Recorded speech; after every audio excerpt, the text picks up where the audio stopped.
Hey, it's Sick Boy for the Gaminganarchist Collective, and I just want to mention something with regards to Ubisoft and the Assassin's Creed franchise that I think bears thinking about.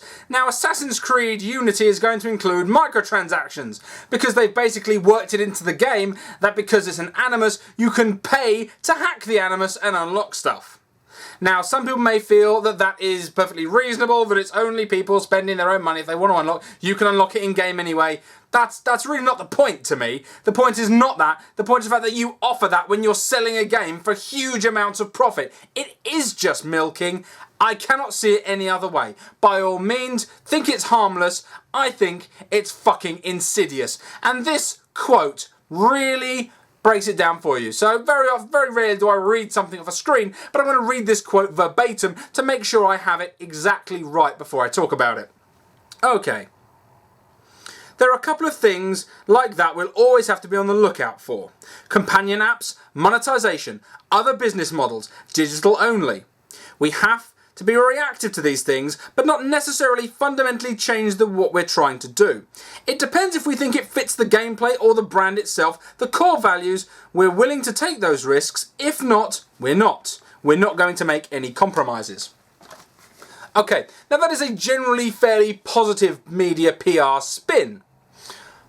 But I just want to warn that this explains the underlying attitude. If you didn't already understand it, this is the underlying attitude of the commercial side of the gaming industry.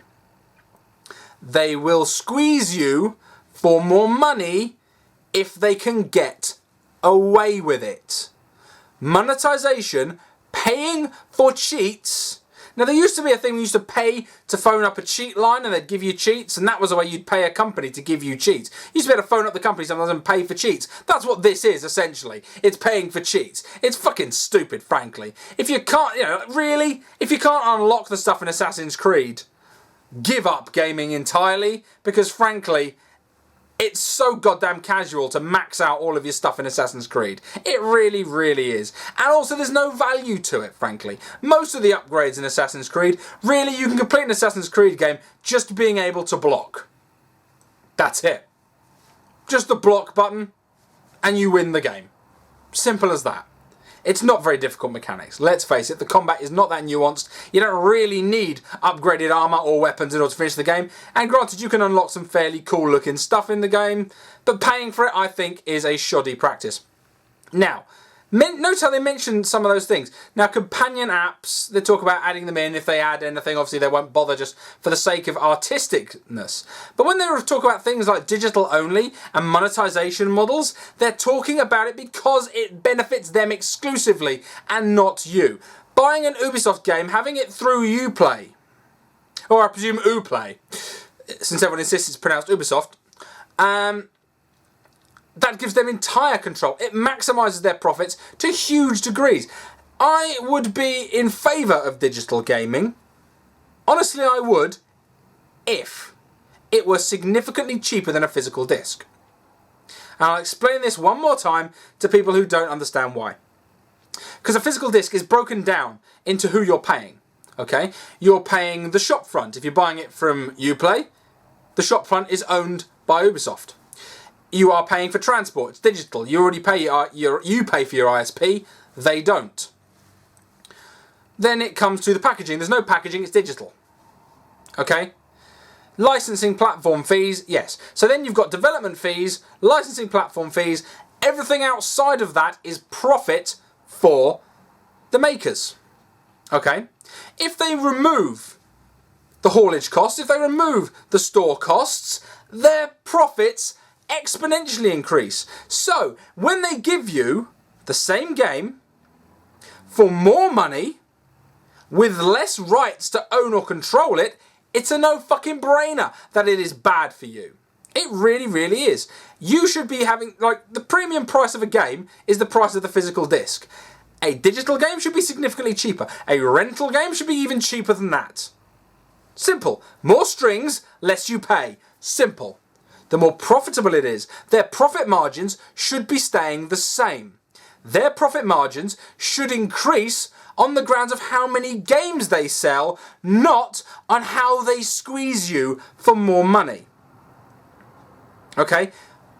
Video games have gone up in price recently. I know it's a new console generation, so that tends to spur on the increase in price. So in general in the UK, new Steam games, unless you get them on sale, are like £40.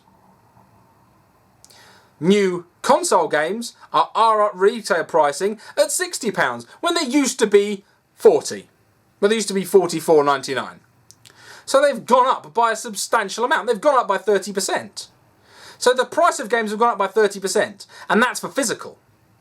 Now often, when for example, I've mentioned before about EA Access. Now EA Access, you get a 10% discount on games you buy through Origins, if you're with EA Access, okay?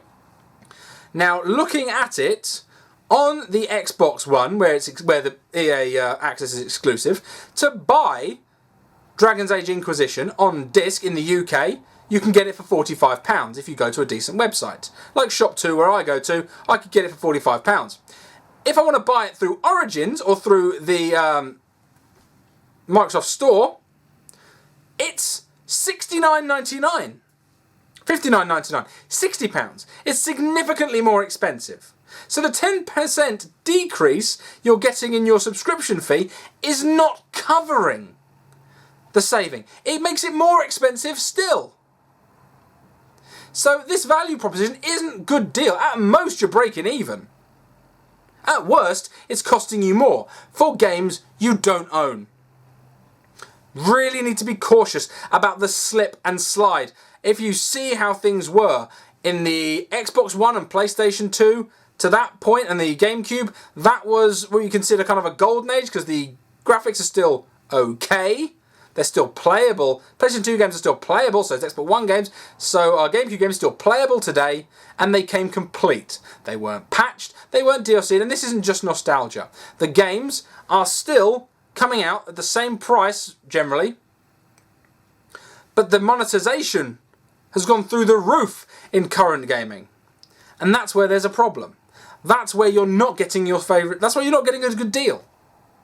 And I don't care if you're a fan of a company or a franchise, you should be after a good deal. Because they're after a good deal. They're out for their money, you be out for yours. In the middle, you will not get what you want, they will not get what they want, we will all do okay. That's how business works. You don't just bend over and pay whatever. You haggle. You question the value proposition. You look for what is best for you because they are already looking out what is best for them. You don't need to champion their profits. They do it themselves. They're professionals. Anyway, guys, also as a side point, fuck you Assassin's Creed for putting microtransactions in to unlock shit in your game. It's fucking bullshit. And I stick by that opinion. Anyway guys, thanks a lot for watching. Catch you guys later.